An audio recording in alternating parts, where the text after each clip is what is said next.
I'm good. Well, you might not hurt to have some. Well, hello, this is B.J. Murphy, publisher of Neuse.com. And before I forget, Aletha, can we get some water for Dr. Hunt? So look, it really is a pleasure to come to you this afternoon live from our studio here in downtown Kinston at Art 105 building. With me this afternoon is State Senator Jim Perry. Thank you for being here, sir. Thank you for having me. As well as President of Lenore Community College, Dr. Rusty Hunt. Thank you for being here Thank as you, well, BJ. sir. Appreciate we it. got that water for you. Thank you. This has been a very fast-moving environment over the last 72, 96 hours or so. The information has just been almost like a fire hydrant, fire hose, just drinking out of it. And so we try to do our best at Neuse to try to keep everybody up to date.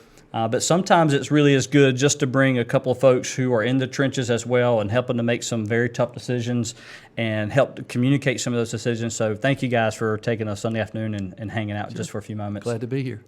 And for those watching on your computers or on your TVs or on your cell phones this afternoon, if you'll notice that this is what we're going to try to do is we're going to have a conversation, but also feel free to make a comment or two and ask a question, and we'll do our best to have those answered. I will tell you that we are planning something similar in the next day or two with Lenore County Public School Systems. But today, right now, they are actually, as we are doing this live, on a conference call with state government right now, preparing for some announcements later today. So we'll keep you up to date on that, and hopefully we'll bring you that, but also hopefully have a very similar conversation in the next day or two with Lenore County Public Schools and others. So with that, Dr. Hunt, you had to make a tough call yesterday on closing the campus, probably something you haven't had to do except for a snowstorm or something. So tell us about that. Yeah, well, obviously it's always a difficult decision to close the college for anything. It's disruptive. It's not any fun. It causes some anxiety with folks and kind of somewhat some trepidation about what's going on.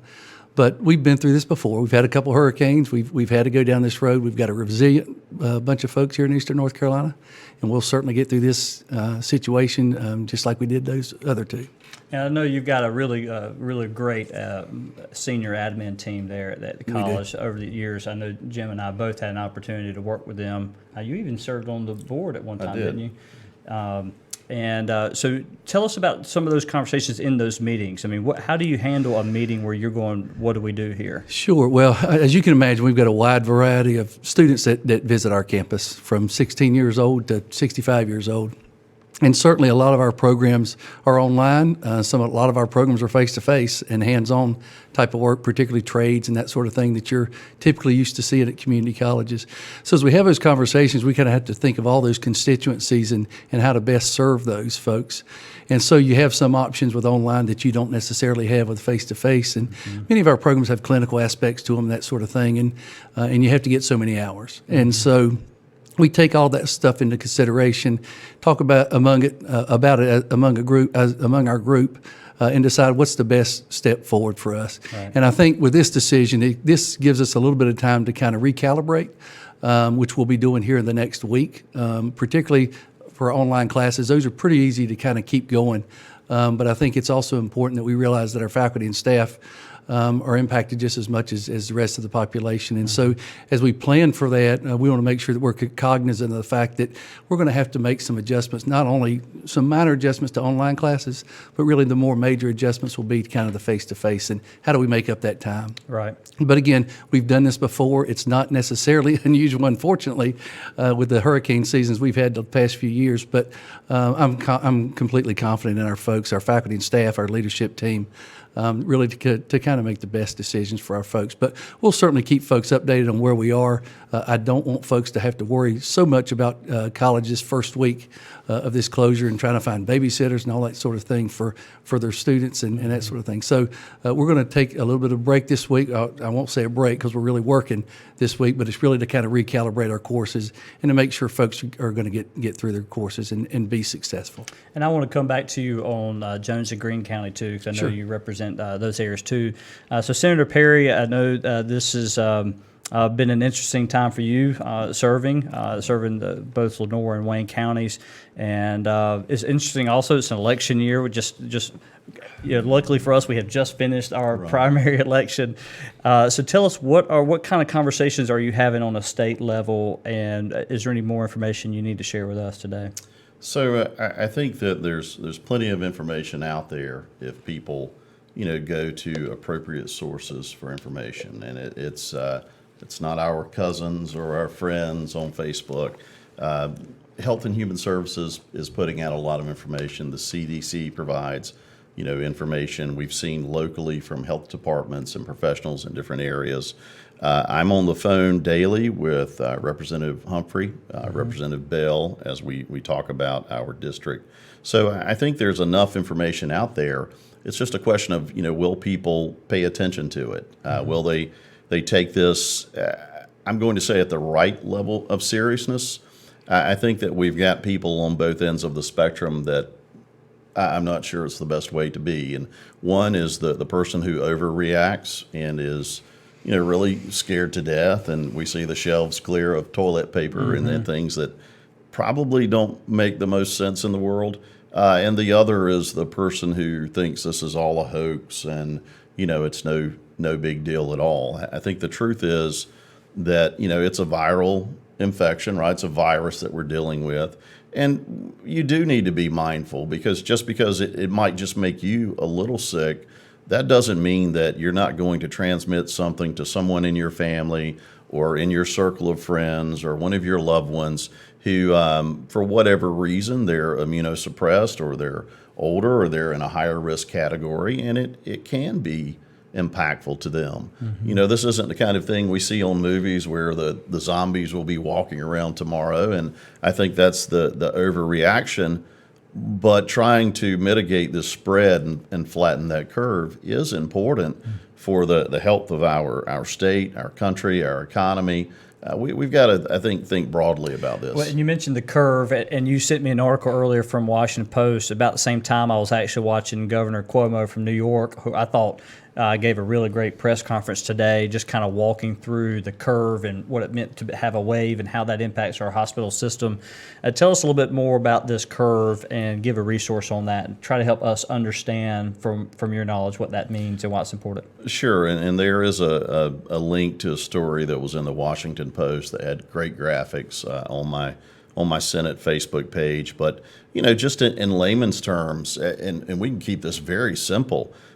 There are only so many beds in hospitals in our state, right? If we think about North Carolina. So our throughput, or how many people we can care for at once, it's a limited number. So if we take no caution and this thing spreads quickly, and let's say 80% of people in Kinston are sick in 2 weeks, and I'm just making these numbers up. So we have more people than available beds for care, Correct. Right? So by taking these precautions and having distance and making sure we clean our hands and wash our hands appropriately and stay away from sick people, all we're doing is just pulling that curve down. So instead of 80% of the people being sick, let's say there's 20%, 30, but you make up the number. It doesn't matter. Anytime we can slow that spread down and take some of the pressure off of our healthcare system, it's a good thing. Right. And there's another aspect of that people don't think about. If that curve really spikes like it did in some places in Europe or in Italy, that's when you have supply chain disruptions because people are too sick to go to work, right? To transport the things that you need to transport. So we're not calling for people to have a great deal of fear. We're not calling for everyone to lock themselves in their homes. We're saying, hey, be smart about this. Someone's infected, stay away from them, wash your hands, clean surfaces, be smart and try to keep this down so we have the least amount of impact. That's right. And Dr. Hunt, speaking of cleaning services, as of right now, the governor's order is pretty much through the end of this month, through like the 27th, 28th. When and if school comes back, hopefully within 2 or 3 weeks, it may be extended longer. We don't know just yet. What is the college doing to help make sure the areas are clean? Sure. We have an emergency operations response team that we stand up anytime an event like this comes up, and we've had this team in place for a good while. And so we started this as soon as the outbreak started. So we have really upped what we're doing from a cleaning perspective and making sure, particularly, we're hitting those high touch areas, the doorknobs, the tabletops, all that kind of stuff. But also in addition to our regular types of cleaning, but certainly really making a concerted effort to make sure that that's clean and certainly protecting our employees as they do that. But also what we did in this last week is we added to our emergency response team and kind of developed our own coronavirus response team, which is really just an addition to what we are already doing. It includes our deans and some other key personnel across campus to help us make these decisions. So we're not making them with a smaller group of people. We got a little bit more input from across campus because we don't know how long this is going to last. And you also have campuses in Jones County and in Greene County. That's true. That's true. And certainly just as important as the campus here in Lenoir County are our campuses in both Greene and Jones counties. And certainly we practice the same precautions and the same evaluations at all of our campus locations and sites.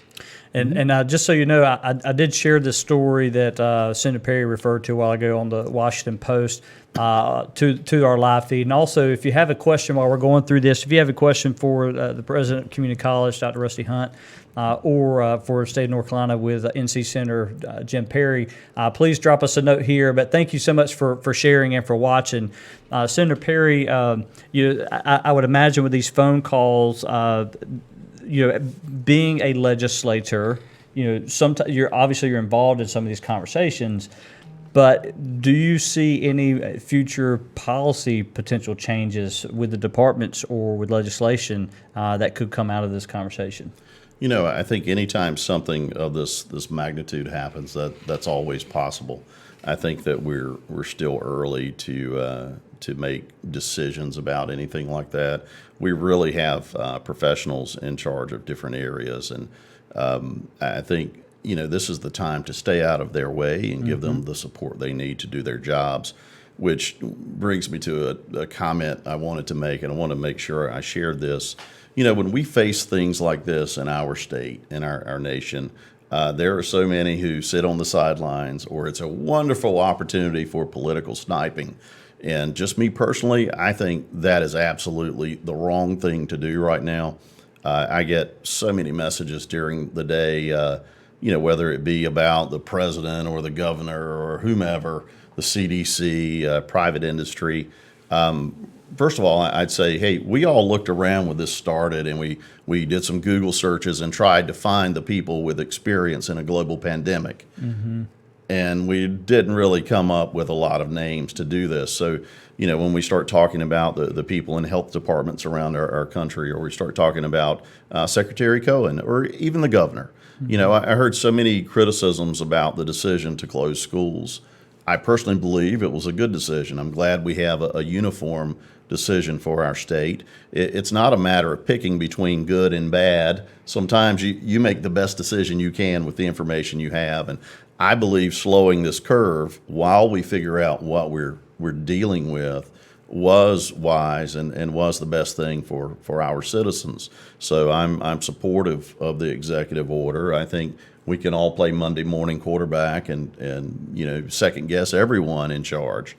We could throw a lot of stones, but that's not what we need right now. It's time to come together, and I think that real leaders are not worried about making splashy political statements right now. It's about taking care of the people.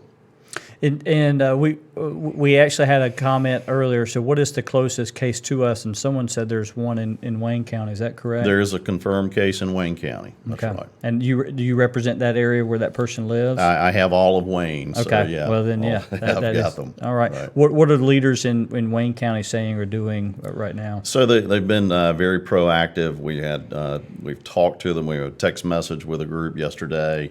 The information is shared freely with everyone. Just like the governor's executive order was was released to the press. So I think everyone is trying to prepare as much as possible. They're thinking about their employees, thinking about their school system, thinking about the people who do need to still go to work. What's going to happen for their child care needs? How flexible can we be with schedules, things of that nature. So there's a lot of thought going into this to try to be as accommodating as possible.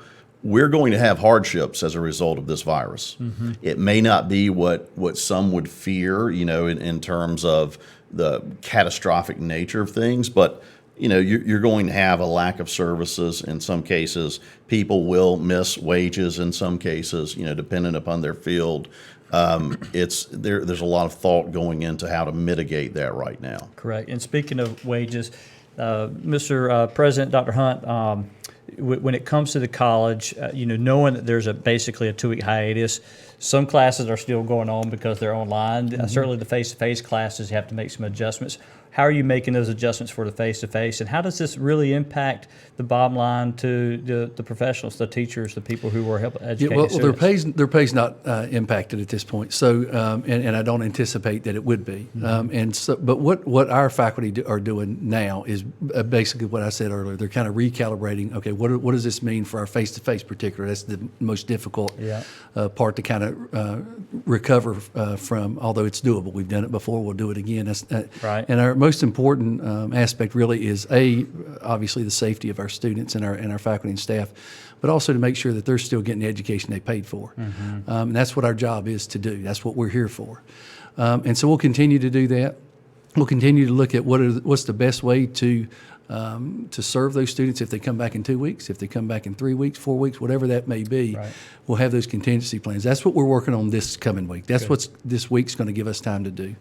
And then we'll make some further announcements from there once we have gotten that under control. What kind of system? How do you communicate with your students? Because how large is your campus? How many students do you have? So we've got about 4,000 curriculum students and another 10,000 continuing education That's students. That's amazing. So, right in our backyard. So we have a variety of modes of communication with students. We have a Lancer alert that we call it, which is text message. It basically goes text message, email, that sort of thing.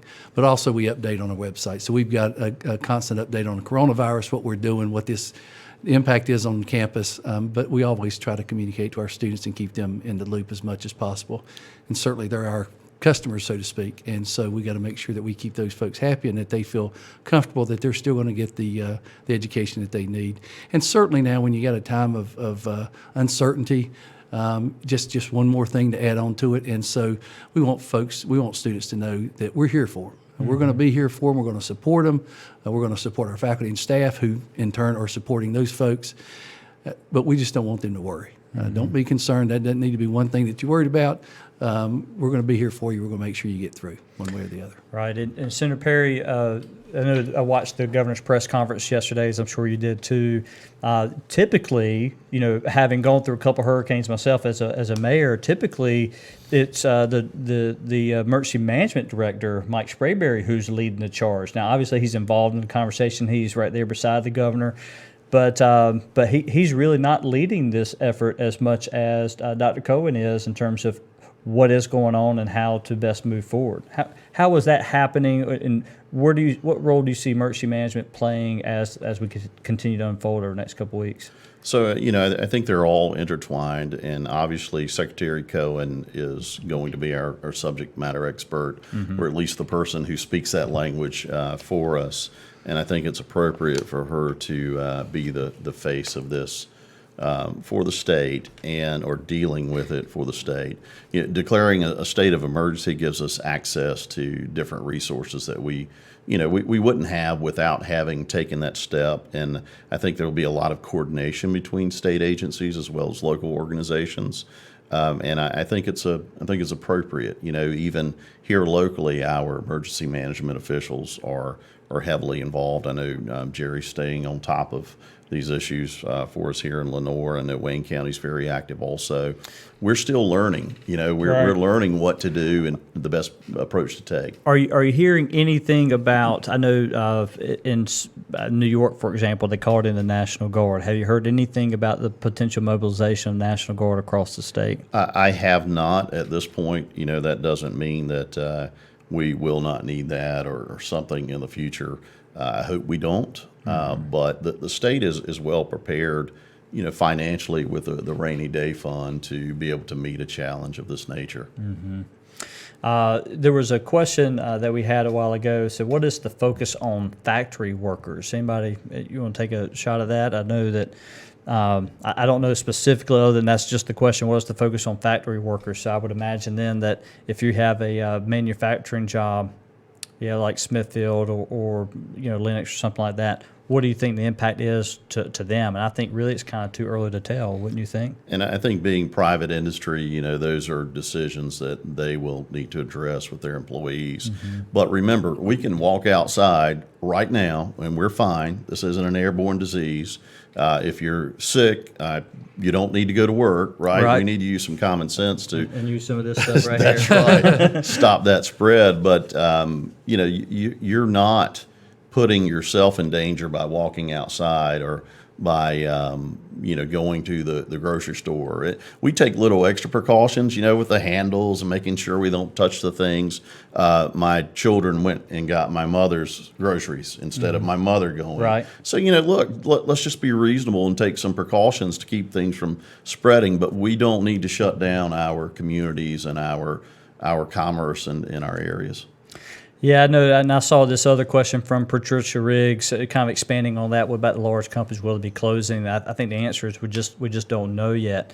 I can rest assured that those decisions will be made. They'll be communicated to the staff, and as things change, look, I mean, for example, Dr. Hunt, just a day and a half ago, y'all released a statement that said we'll be open Monday. This is kind of our plan. That's right. To less than 24 hours later, the governor issues an executive order and says, "Hey, y'all need to shut down." Right.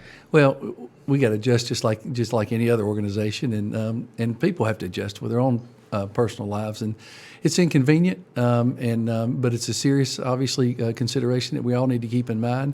But we'll get through this. We're going to get through it as a college. We're going to get through it as a community. We're going to get through it as a state and a nation. It's just a matter. We don't know when yet. We don't know when it's going to be over, but it'll be over. We just have to make our way through it. Right. Make sure that the field controls where I work hasn't mentioned anything. Okay.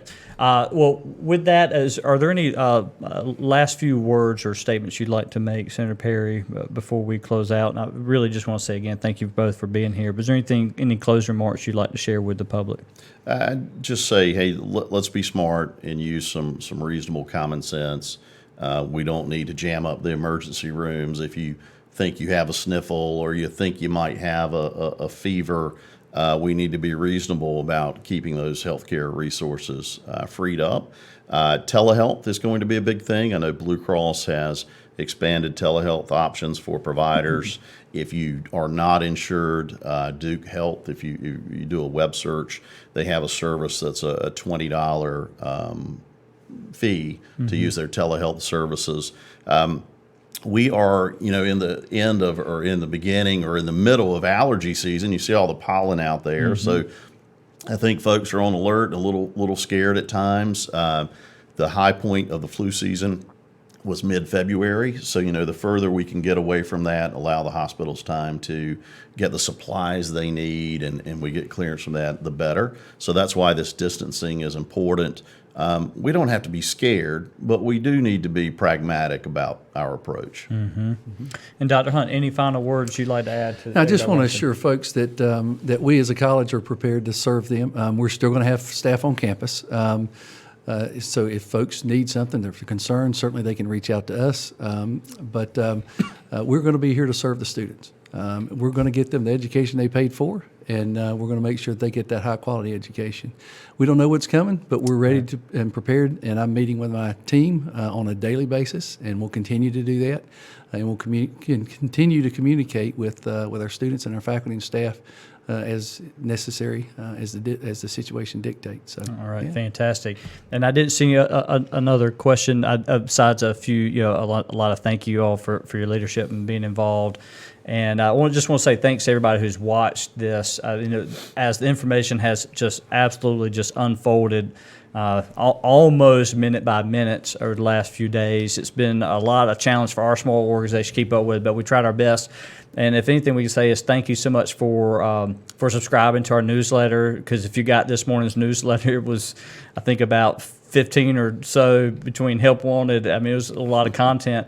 And but thank everybody for subscribing that. Thank everybody for watching this broadcast. I've seen a lot of people share this broadcast. I've seen a lot of people watching itself. It was good seeing a lot of churches utilize this type of technology this morning to reduce the number of people who were gathering in public. So thank you so much for the churches. I think I made a long post on that on my own page this afternoon, just encouraging churches to do more organizations to do more with this type of technology. Live streaming is really cool. It's not the same as being together, but it is something that now is a good time to invest in it and use it more often. Gentlemen, thank you so much for being here. Thank you so much for your leadership. Really appreciate it. And please be sure to share this broadcast. Thank you, everybody, for watching and for listening. Thank you, Dr. Travis Town, our engineer, Aletha Throw, our VP operations back there. And thank you all. Y'all stay safe, and we'll be back. And be sure to stick with newsnews.com for more coronavirus updates.